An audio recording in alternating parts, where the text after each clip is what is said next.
It was on a Sunday morning in the early months when we were dealing with COVID that my friend Ken and I decided we were going to go for a bicycle ride instead of a walk or a run. We figured that if we were riding our bicycles, one of us would be enough faster than the other that we wouldn't have to worry about social distancing. We started at a vacant storefront beside the Home Depot that's on the other side of the 205 bridge, right beside the 205 bridge. It was a vacant warehouse. Nobody was there, so we didn't think they would mind if we used their parking lot. So we met there, unloaded our bikes and got on our bikes, and we're riding a round trip, big circle, all the way out to the other side of Troutdale and back. We had a great ride. When we got back, we found out that there were two other pickups in the parking lot, and there were two gentlemen. Well, they had a space, an empty space in the parking lot between their two pickups, and each of the gentlemen that owned those pickups had a lawn chair sitting out by the tailgate of their pickup, so there was a parking lot between them. And they were sitting there eating their lunch. And we were kind of curious. That just looked a little strange to us. So we rode over, careful not to get too close, said hello to them, and said something like, "Hey, this is a nice day to have a picnic. It looks like you guys are having a great picnic, aren't you?" And they looked at us and kind of grinned, and then they told us the story.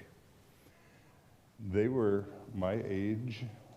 Of course, it was a few years ago, but subtract that, and you'll get the kind of the picture.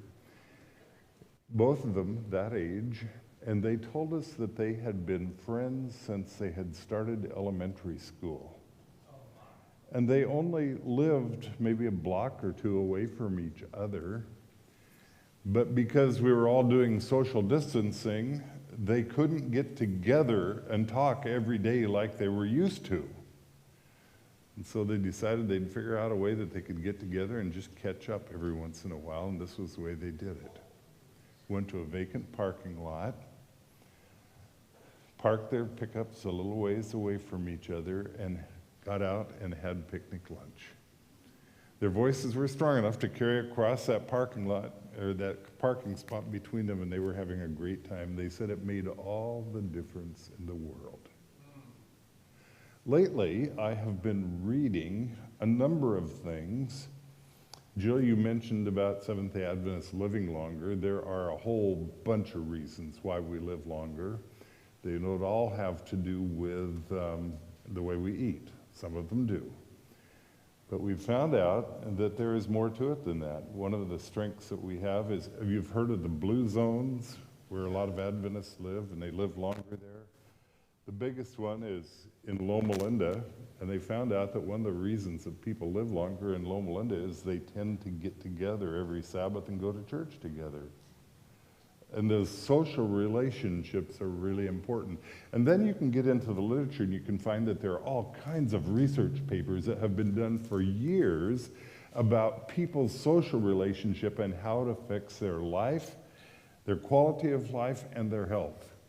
The most famous of those is one that was started back in the mid-1930s at Harvard University. They signed up a couple hundred people, and they said, "We want to follow you for a whole bunch of years and just find out how life goes for you." And then they said, "Would it be all right if we followed, if you guys, or the people got married, and we follow your spouses too, and your kids?" And then that expanded to filling the grandkids. Now it's going on the great-grandkids. And they're following those people and asking questions about their quality of life. And asking questions about how they live their life and trying to make a correlation between the way they live their life and the quality of life and this thing that we call happiness. And they have found that the single most important thing that contributes to lifelong happiness is the quality of the relationships that they have with lifelong friends.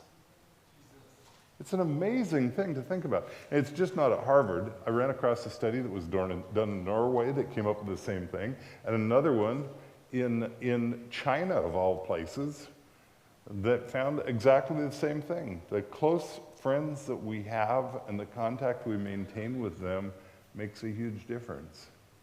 And it isn't that you have to meet every day. I have friends that, I see, I don't know, every few months, some of them every few years. They're the kind of friends that, if you haven't seen each other for a few years, when you get together, you just pick up the conversation right where you left it off last time you were together. Those friends are terribly important to us. I'd like to talk about friends today, or the importance of having friends, but to start to that, I want to take you to something else that's on the opposite side of that. And that has to do with loneliness and isolation and the problems that can cause. I stumbled across something that was published in the year 2003. I want you to remember that because that date is significant. You could say, well, maybe this was influenced by the social isolation we had when we were dealing with COVID. No, it's going to tell us some things that happened before that. It's, curiously enough, here that it's a Surgeon General's report. You know about the Surgeon General of the United States? Every once in a while they issue reports about some health issue that they think is particularly important at the time. And one of the things that we noted for was a few years back, the Surgeon General issued a report about the dangers of cigarette smoking and tobacco use. It really changed our lives. Well, in 2003, the Surgeon General came out with this report. How does that come up? Yeah, you can read that all right. He called it an epidemic of loneliness and isolation. It's an 80-some page report. In the middle of that, there are 2 pages where he has a letter explaining why he got into this. Let me read just a little bit about that. He said, when I first took office as a Surgeon General in 2014, this guy's name is Dr. Vivek Murthy. He said, I didn't view loneliness as a public health concern. Didn't even think about it. But that was before I embarked on a cross-country listening tour where I just heard stories from fellow Americans about how life was going for them. And it surprised me what they said. People began to tell me that they felt isolated, invisible, insignificant. And even when they couldn't put their finger on the word lonely, time and again, people of all ages and socioeconomic backgrounds from every corner of the country would tell me, I seem to have to shoulder all of life's burdens by myself. Or if I disappeared tomorrow, nobody would notice. It was a light bulb moment for me. Social disconnection was way more common than I'd ever realized.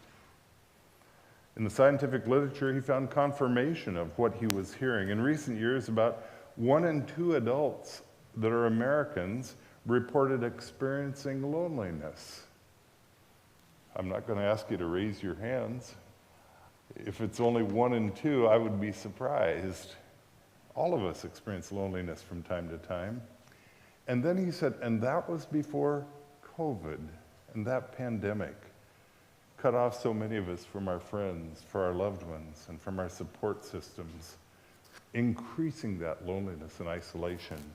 I'd like to show you a little piece of research that they found. I hope you can read that all right. It's talking about social connection. Can you read that all right? No? Well, I'll illustrate this. In the top left corner, there's a graph that talks about social isolation and how people felt about it.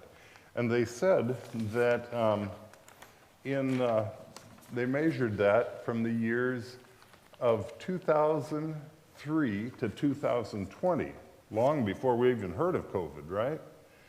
So they found out that during that time, 2000 to 2020, 2003 to 2020, social isolation had an increase of 24 hours per month across the general population in the United States. Wow, that's a lot, 24 hours a month. A day a month more that people felt isolated.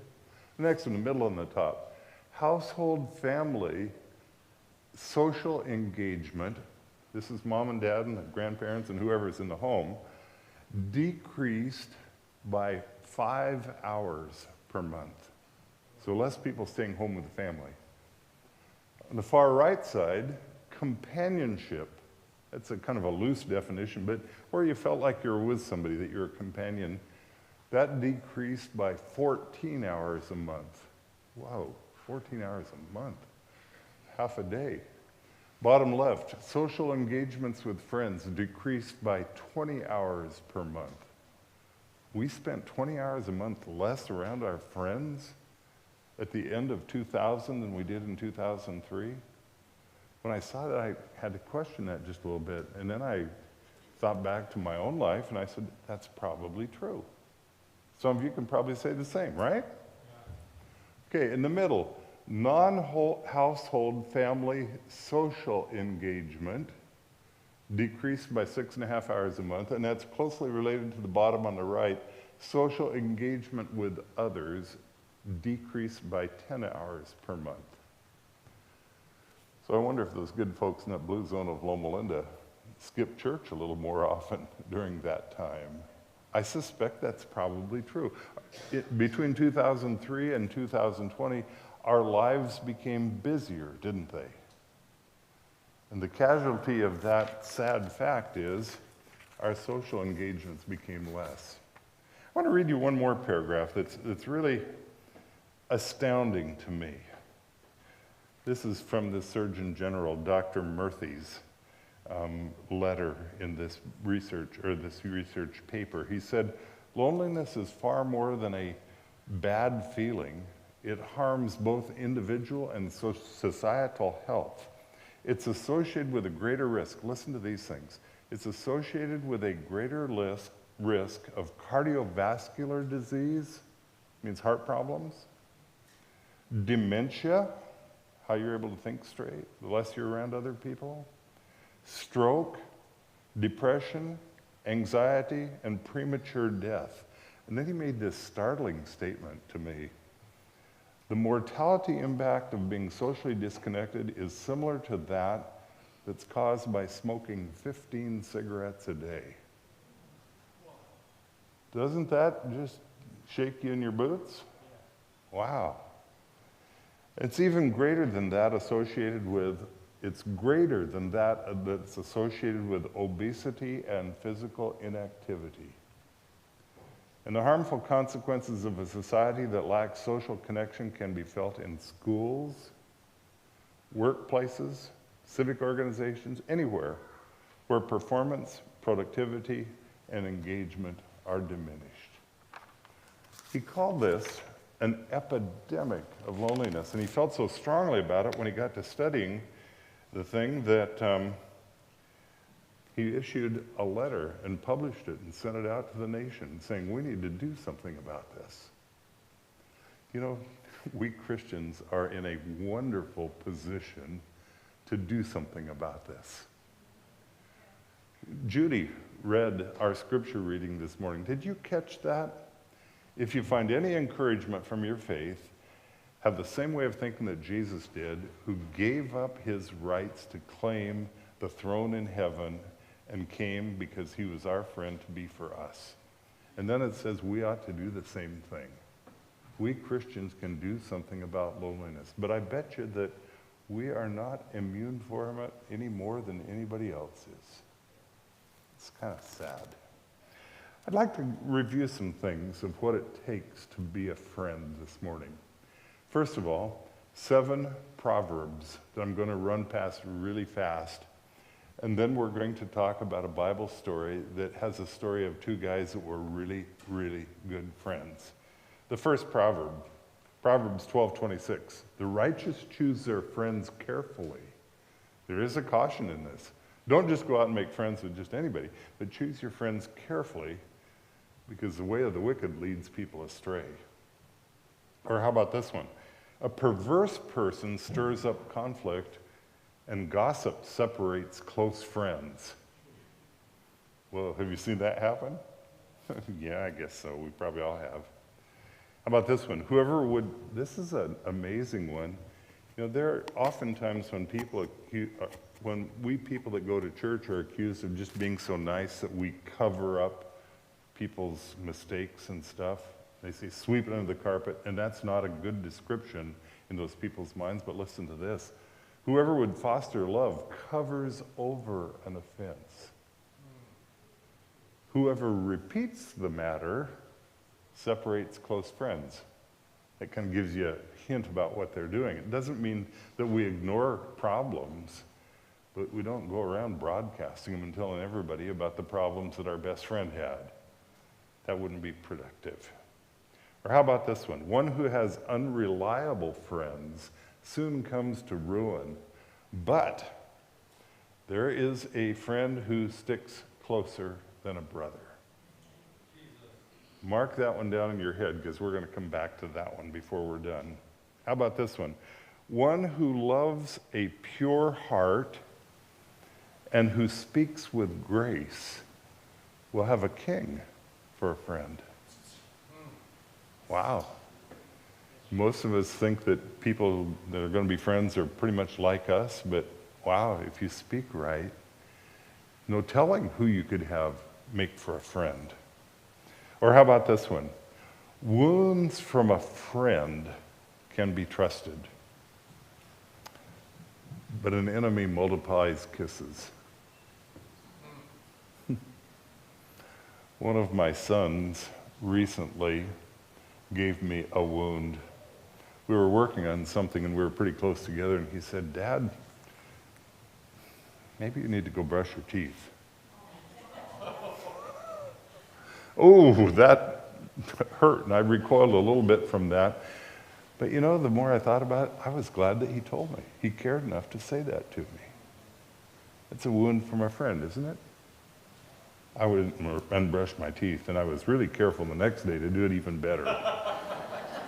Or how about this one on the other side of that one? Perfume and incense bring joy to the heart, and pleasantness of a friend springs from their heartfelt advice. If you know that any advice that they give you is going to be good, whether it's a wound or a compliment, oh, it's good stuff. There's some really interesting proverbs, aren't there?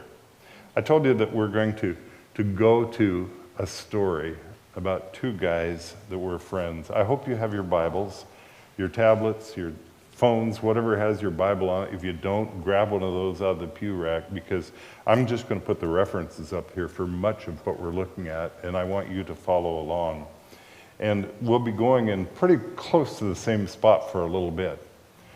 1 Samuel chapter 18, verse 1.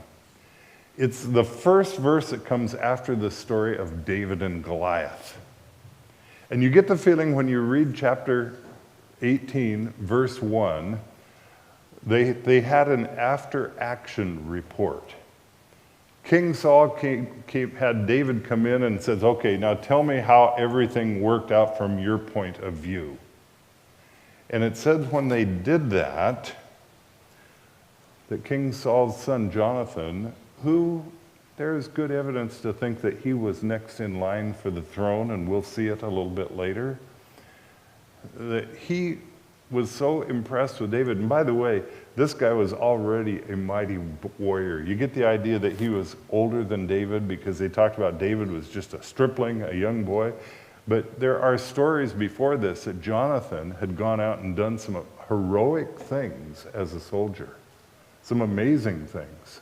So he's there listening to David, and he's talking about how God had helped him, and because of God's help, they'd conquered this giant.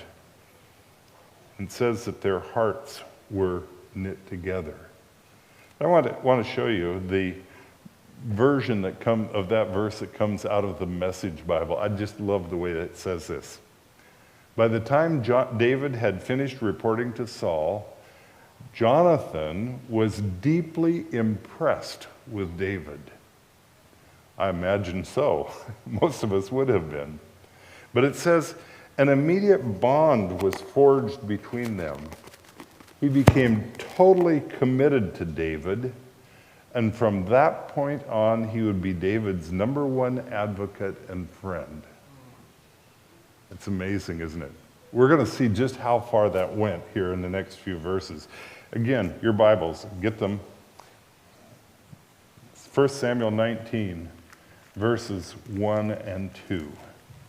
1 Samuel 19, verses 1 and 2. Saul told his son Jonathan and all the attendants to kill David. You know, Saul was appreciative that David took care of Goliath. But somehow, when people were celebrating David for that fact, they were singing, you know, Saul killed his thousands, but David killed his 10,000s. Didn't go over so well with Saul. And he began to hate David. And so look at this verse. Saul told his son Jonathan and all the attendants to kill David. That Jonathan had taken a great liking to David, and he warned him. Wow, that was a risky thing to do, wasn't it? Here's a guy who's next in line to the throne, the number one son of the king.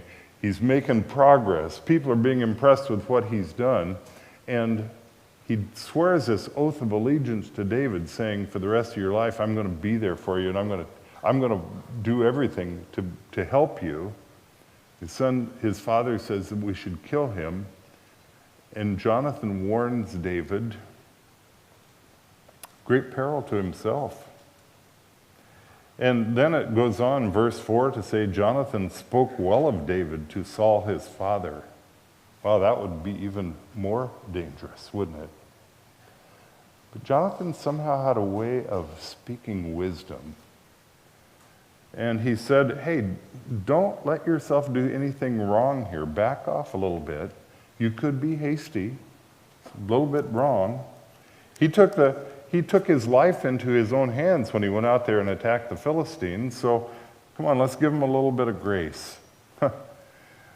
Verse 6 says, Saul listened to Jonathan. And he took this oath, as surely as the Lord lives, David will not be put to death. Then Jonathan called David and told him the whole conversation. And he brought him to Saul, and David was with Saul as he was before. You know, it was even before David went out and had the encounter with Goliath that he started playing his harp before Saul. Saul had some emotional problems, and he often got depressed and discouraged, and they thought that would help if he could listen to some nice, quiet, soothing music. And they found David, who was still yet a shepherd boy. So after this kerfluffle where Saul said, I ought to get rid of David because he's a threat, Jonathan intervenes, and David goes back to being a friend of Saul's. Well, it didn't last too long. Look at chapter 20, verse 1.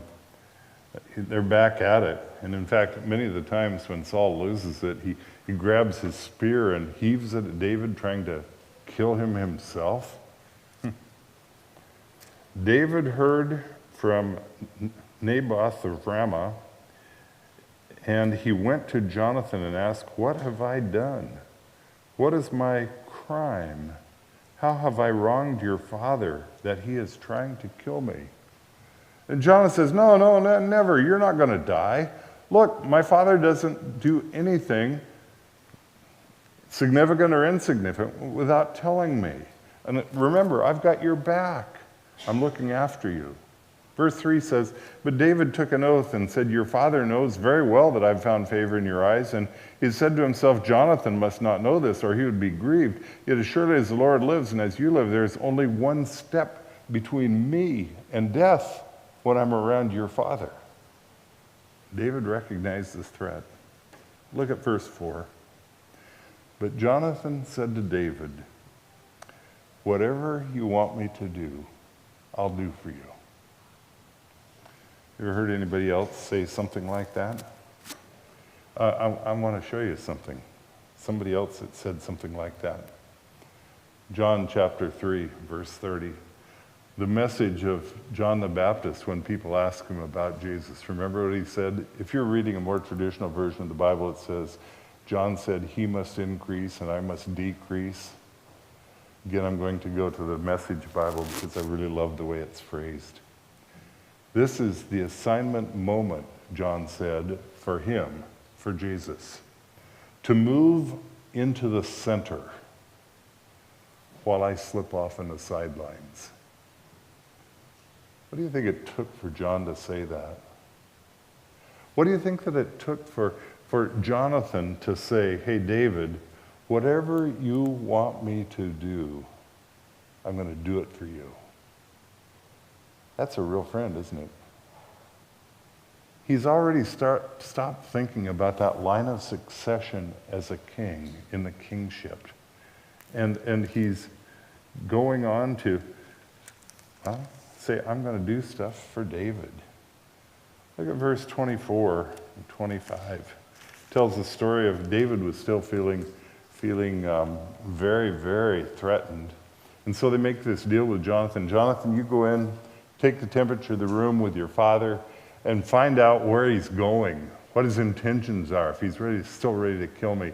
And it may not be safe for us to meet afterwards for you to come and tell me, but let's make this deal.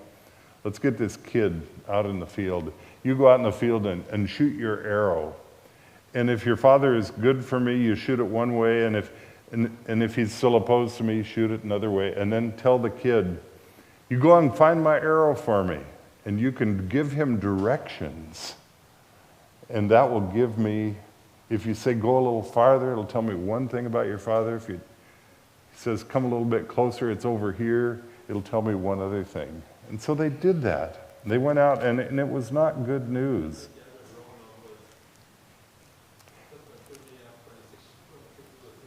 Yeah, it's not good news. Look at verse 30.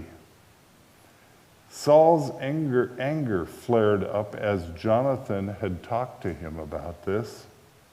He said, you son of a perverse and rebellious woman, don't I know that you have sided with the son of Jesse to your own shame and to the shame of your mother who bore you? One wonders if Jonathan's mother was around and heard this and how she felt about that.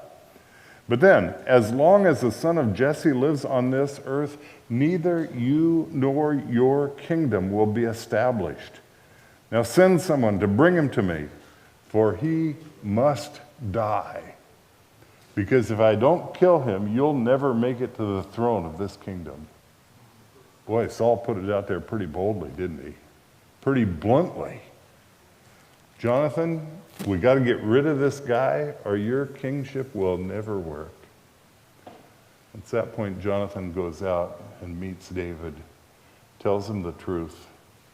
And, look down at verse 41.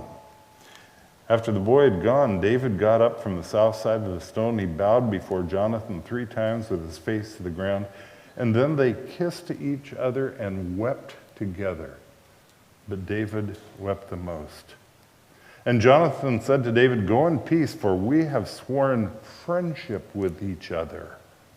In the name of the Lord, saying, the Lord is the witness between you and me, and between your descendants and my descendants forever.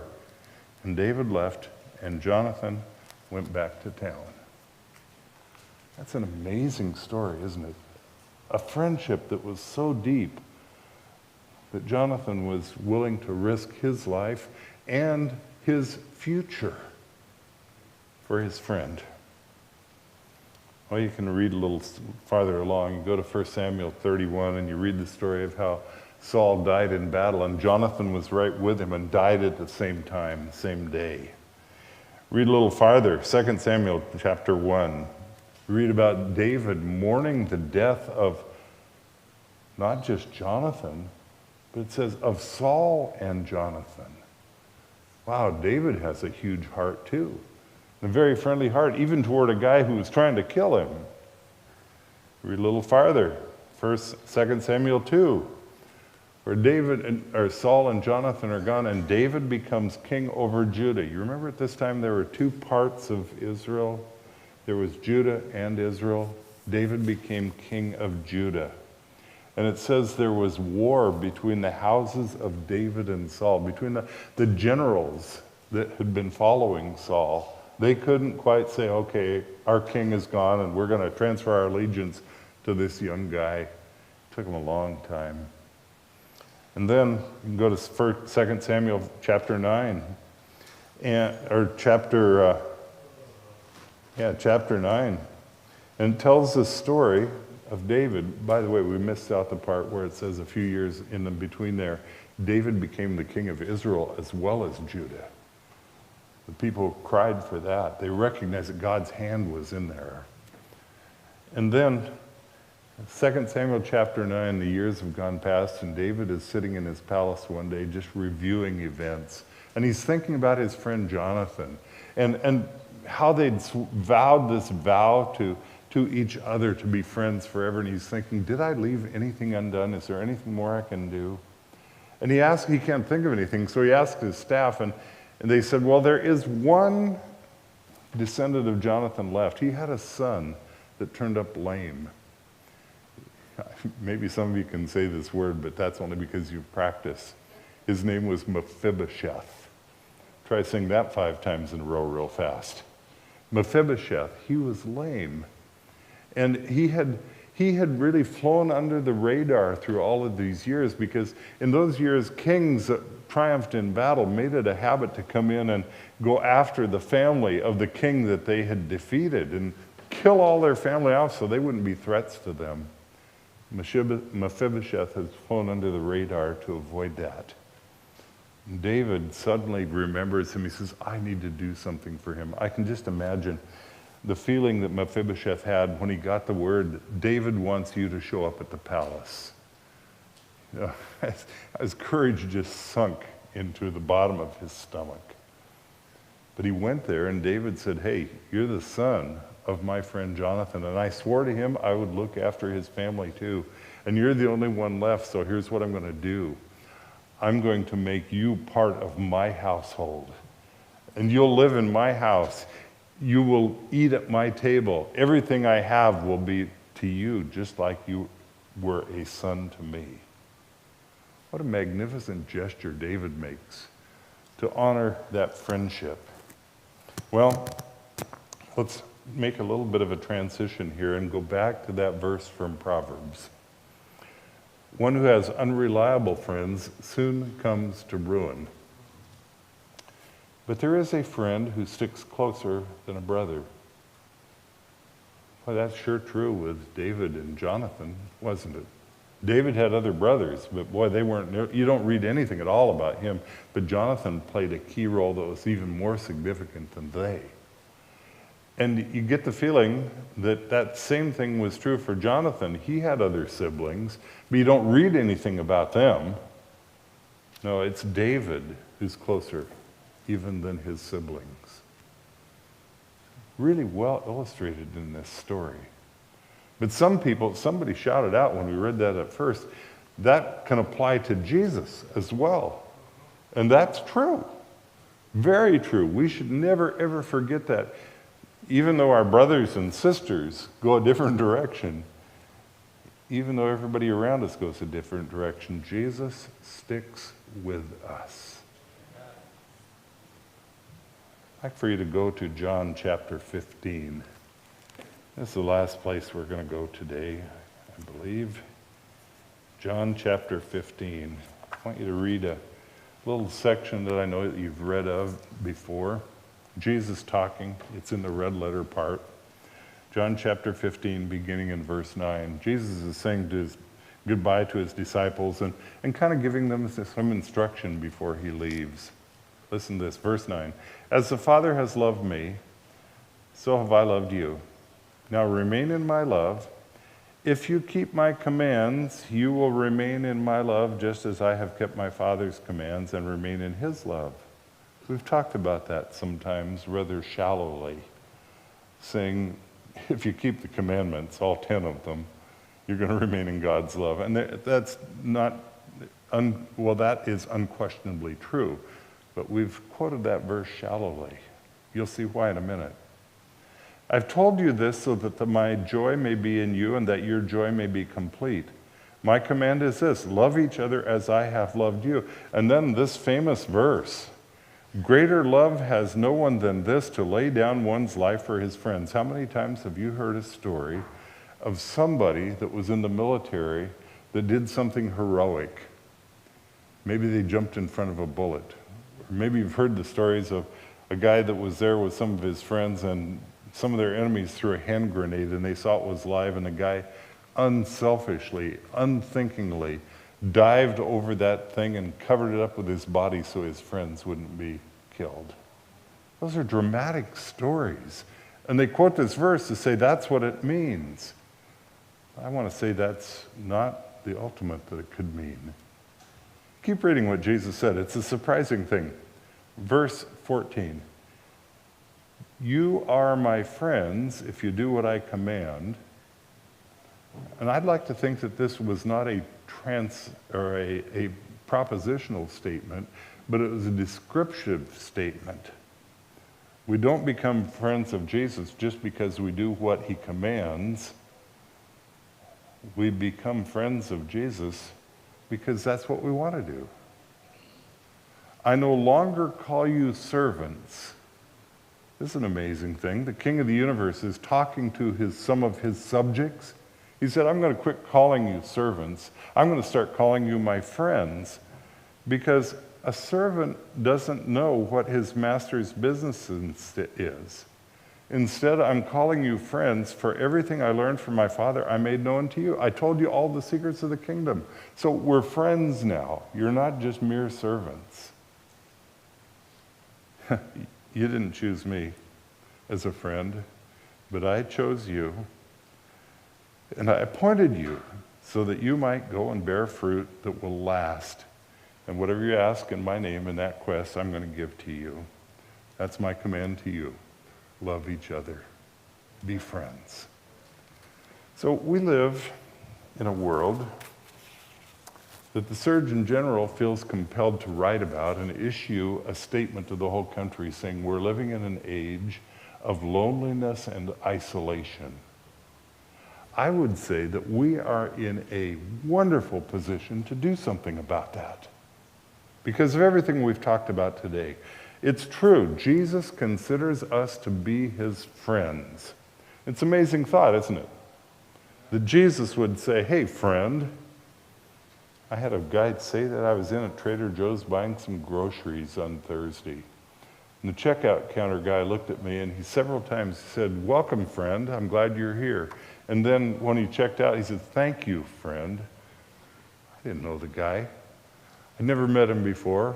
Haven't seen him since I bought groceries at his checkout counter. But it made me feel good that he looked at me and said, you're my friend. But think about it. We are children of the King of the universe, and we got promoted from being children to being friends, with all the depths that means.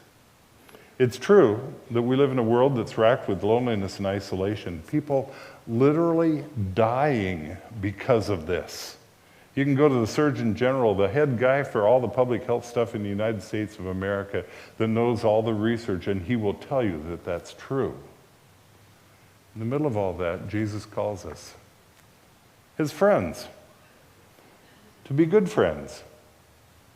Not just to him, but because we're good friends with him, to be good friends to people around us. To step up and get this. Greater love has this, and no man than this, that a man gives up his life for his friends. Are you connecting with the scripture that Judy read this morning? Let this mind be in you, the same mind that was in Christ Jesus, who gave up the throne of heaven and all of its prerogatives to come and be with his friends. He says, I want you to have that quality of thinking, that quality of behavior. That's giving up our lives for our friends. You don't have to dive on a hand grenade to do that. You don't have to literally take a bullet to do that. You can do that just by going out of your way to be a friend of somebody else, to give up our lives for the lonely people around us, to save their lives, literally save their lives by being their friend. It's as impossibly hard as that. But it's also as simple as that. Just make friends. Sacrifice some of yourself, maybe some of your time, to spend a little bit of time with somebody else. Maybe all it takes is just a smile on your face and saying, hi, friend. That's all it took for me in the grocery store the other day. Somebody did that for me. I'd like to suggest this morning that if you do that, you will become a living representative of Jesus, who did this for us. And he did more than that even for us. But that's where he started, and that's where the thing that carried him through. So I want to call on you today to be a friend. And I'm going to plant another thought in your head, one that follows a statement that many of you know by heart. If you become a friend to people and really go out of your way to make more friends, you will prove that old statement that you know, many of you know. The strongest argument in favor of the gospel is can some of you say it? A loving and lovable Christian. Don't take those words lightly.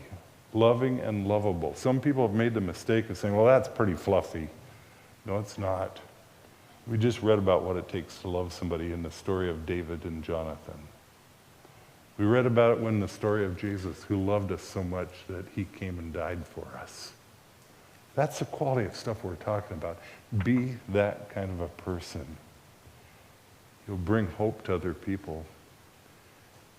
You renew hope and build even more hope in your own life, and you'll bring life to other people around you.